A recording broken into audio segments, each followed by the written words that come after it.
Hello everyone, welcome back to हेकोपॉइस classes. मैं हूं सुरभि और इस चैनल पे आपको मिलता है क्लास 11 क्लास 12 का complete economics course and her Saturday आपको देखने को मिलती हैं केस स्टडीज या सक्सेस स्टोरीज।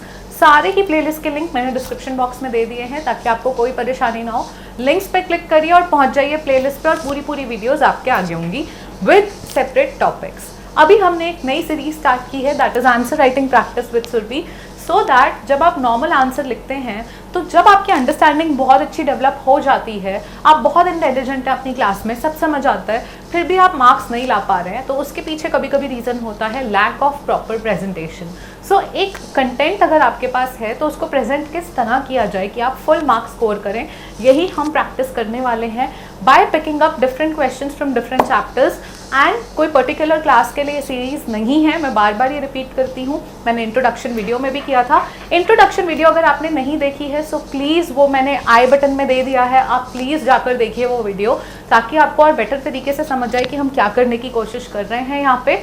और इसी के साथ आपका कोई भी पर्टिकुलर क्वेश्चन है, आप क्लास 9th में 10th 11th 12th या ग्रेजुएशन कर रहे हैं, इवन पोस्ट ग्रेजुएशन या यूपीएससी के लिए तैयारी कर रहे हैं, अगर आप चाहते हैं कि आपके क्वेश्चन का मैं अपने तरीके से प्रेजेंटेशन के साथ आंसर दूं तो वो क्वेश्चन आप कमेंट सेक्शन में लिख सकते हैं और आपको उसका आंसर अगली वीडियो तक मिल जाएगा।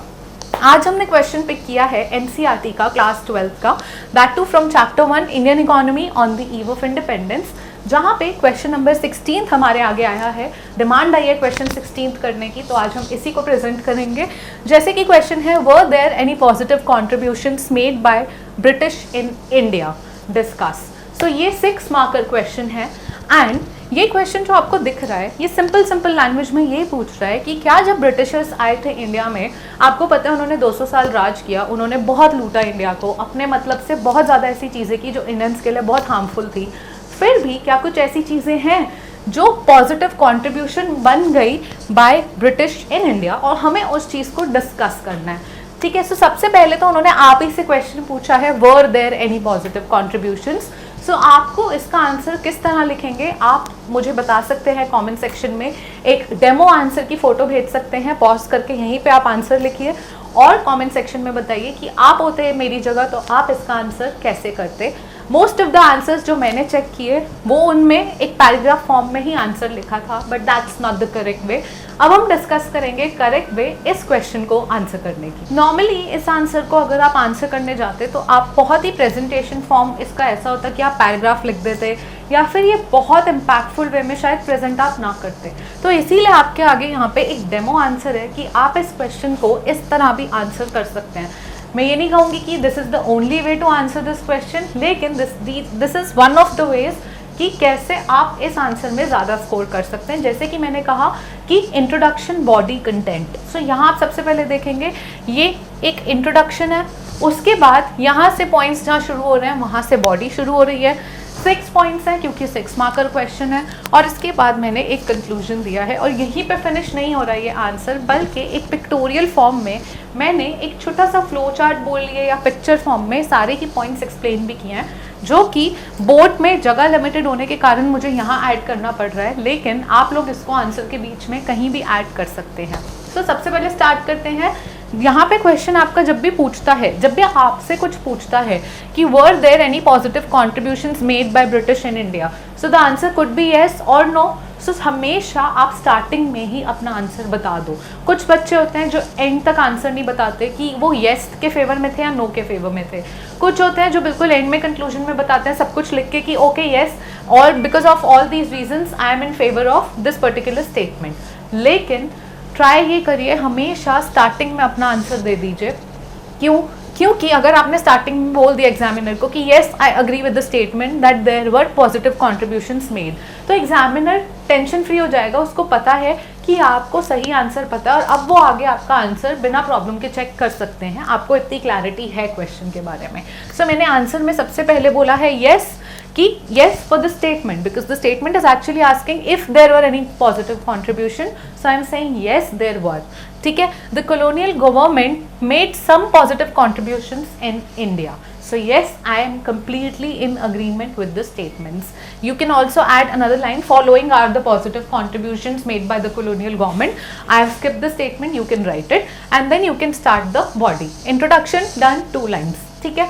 उसके बाद बॉडी पे आते हैं, तो अब हमें बॉडी में क्लियरली समझाना है कि क्या क्या वो पॉजिटिव कॉन्ट्रीब्यूशंस थे जो कॉलोनियल गवर्नमेंट ने इंडिया में दिखाए या इंडिया में वो लेकर आए अच्छी चीज़ें। सबसे पहला था इंट्रोडक्शन ऑफ रेलवेज, सबसे ज़्यादा प्राइमरी। रेलवेज ब्रिटिशर्स से पहले इंडिया में एग्जिस्ट नहीं करती थी और उनके जाने के बाद भी रेलवेज बहुत ज़्यादा पॉजिटिवली कॉन्ट्रीब्यूट कर रही हैं हमारी ओवरऑल ग्रोथ और डेवलपमेंट में। सो सबसे पहले मैंने सबसे क्रूशल पॉइंट मेंशन किया है और अब देखेंगे मैंने इस पॉइंट को एक बॉक्स में हाईलाइट कर दिया है so that the examiner knows कि yes I know the correct way. उसके बाद मैंने इसी को समझाया है, तो इसको मैंने पैराग्राफ में नहीं समझाया, इसके अंदर भी मैंने बुलेट पॉइंट्स डाले हैं जिसमें मैंने बोला है huge network of transportation introduced, correct.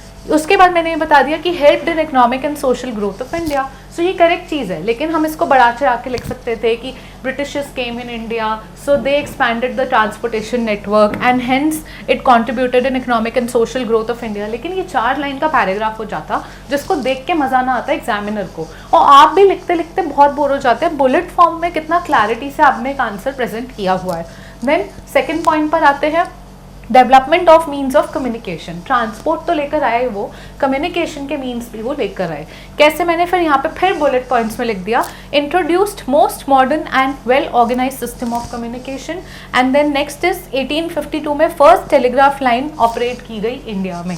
तो ये चीज़ मैंने स्पेसिफाई, हो सकता है आपको और इसमें पैराग्राफ भर दो, आपको बहुत इन्फॉर्मेशन पता है, लेकिन आंसर की रिक्वायरमेंट नहीं है उतनी इन्फॉर्मेशन। जितना पूछा है प्लीज़ उतना ही बोलिए। कई बार होता है बच्चों को ये नहीं समझ आता कि क्या लिखें, तो उनको जो जो आता होता है वो सब लिख देते हैं पूरा पैराग्राफ फॉर्म में और एग्जामिनर पे छोड़ देते हैं कि वो पता लगाए कि भाई इसमें से करेक्ट क्या है और फिर हमें मार्क्स दे दे। But you should not expect so much out of the examiner who is actually checking minimum of 100 copies. सो इसी वजह से आप लोगों को टू द पॉइंट रहना पड़ेगा। यहाँ पे हमने बहुत ही टू द पॉइंट इसमें आंसर लिखा है। Then the third point, introduction of laws and justice system. So law और जस्टिस सिस्टम लाए वो लोग, यहाँ पे भी establish courts for justice and helped in maintaining law and order. Simple, to the point, खत्म, पॉइंट की एक्सप्लेनेशन। फोर्थ पॉइंट लिखा है political and economic unification. So इसमें सबसे पहले पॉलिटिकल और इकोनॉमिक यूनिफिकेशन जो हुई वो एस्टैब्लिश हुई इंडिया में, तो बहुत ही क्लियरली ये लिखा है। और उसके बाद it played a vital role in process of development. ज़्यादा से ज़्यादा यहाँ process of economic and political development लिख सकते हैं, लेकिन डेवलपमेंट भी सेटिस्फाइंग है, ठीक है। उसके बाद फिफ्थ पॉइंट, कमर्शलाइजेशन हुआ एग्रीकल्चर का। सो बिफोर ब्रिटिशर्स केम फार्मर्स प्रोड्यूस करते थे सिर्फ उतना जितना उनके खाने के लिए सही है। सबसिस्टेंस फार्मिंग इसको कहा जाता था, मैंने क्लास 12th में सब पढ़ाया हुआ है। सो सबसिस्टेंस फार्मिंग की जाती थी, अपने खाने लायक प्रोड्यूस होता था, बस इससे ज़्यादा नहीं होता था। ये कल्चर था बिफोर ब्रिटिश रूल। सो ये मैंने लिख दिया। उसके बाद कॉलोनियल गवर्नमेंट आती है और उन्होंने स्टेप लिए एग्रीकल्चर को कमर्शलाइज करने के। कमर्शलाइज मतलब कि अब आप प्रोड्यूस करेंगे एक्स्ट्रा, जो आपके खाने के लिए तो हो बल्कि आप उसको बेच सके मार्केट में, आपकी प्रोडक्टिविटी इंक्रीज करने के लिए। सो मैंने इसको भी एक शॉर्ट पॉइंट में एक्सप्लेन कर दिया। Then 6 point, introduction to English. English इससे पहले, ब्रिटिशर्स से पहले हिंदुस्तान में नहीं थी। यहाँ पे बहुत सारी लैंग्वेजेस थी लेकिन इंग्लिश नहीं थी। इंग्लिश इंट्रोड्यूस की गई ब्रिटिशर्स के द्वारा, जिस इंग्लिश ने हेल्प किया इंडियंस को इंटीग्रेट करने में बाकी कंट्रीज़ के साथ। और जो इंडियन मैन्युफैक्चरर्स होते थे उनको हेल्प हुई कम्युनिकेट करने में बाकी प्रोड्यूसर्स के साथ जो अदर कंट्रीज़ में थे, ताकि वो और ज़्यादा ग्रो कर पाएँ। और इंग्लिश एक ऐसी लैंग्वेज थी जो और कंट्रीज़ में बहुत ज़्यादा आती थी लोगों को। सो इंडियंस ने वो सीखी और उसके बाद इंडियंस ने अपने आप को इंटीग्रेट किया पूरी दुनिया के साथ। सो इंग्लिश ने ऐसे मदद की, इसीलिए मैंने 2 पॉइंट्स आप देखेंगे हर पॉइंट में एक्सप्लेन किए हैं। साथ साथ मैंने यहीं पे पॉजिटिव कंट्रीब्यूशन का बबल बनाकर एरो डाल के बताया है कि पॉजिटिव कंट्रीब्यूशन शॉर्ट में transportation, communication, law, justice, agricultural commercialisation, political and economic unification. यहाँ पर ये बता दिया एंड मैंने कंक्लूड भी किया है। So introduction done, body done, conclusion पे आएंगे। सो कंक्लूजन में मैंने यही कंक्लूड किया है कि ये सारी जो पॉजिटिव कंट्रीब्यूशन थी ये ब्रिटिशर्स ने इंटेंड नहीं की थी। ब्रिटिशर्स कभी भी इंडिया की ग्रोथ या डेवलपमेंट नहीं चाहते थे, वो अपना फ़ायदा चाहते थे, लेकिन अपना फ़ायदा करते करते उन्होंने इंडिया की भी ग्रोथ एंड डेवलपमेंट में कंट्रीब्यूट कर दिया। एंड दैट्स इट, मैंने बस इतना कंक्लूजन में मेंशन किया है।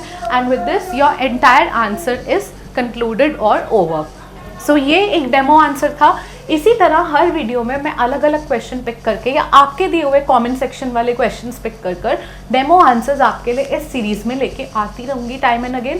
सो प्लीज़ आप अपने क्वेश्चंस खुल के पूछिए, एक से ज़्यादा क्वेश्चन है वो पूछिए और मैं एक से ज़्यादा वीडियोस बना दूंगी आपके क्वेश्चन पे। सो प्लीज़ आप इस चीज़ को लाइक करिए, मेरी नई एफर्ट को, नई सीरीज़ को प्लीज़ प्रमोट करिए, शेयर करिए और लोगों के साथ, और सबकी हेल्प करिए new answer presentation techniques learn करने के लिए। Until the next time we meet, take care and bye bye.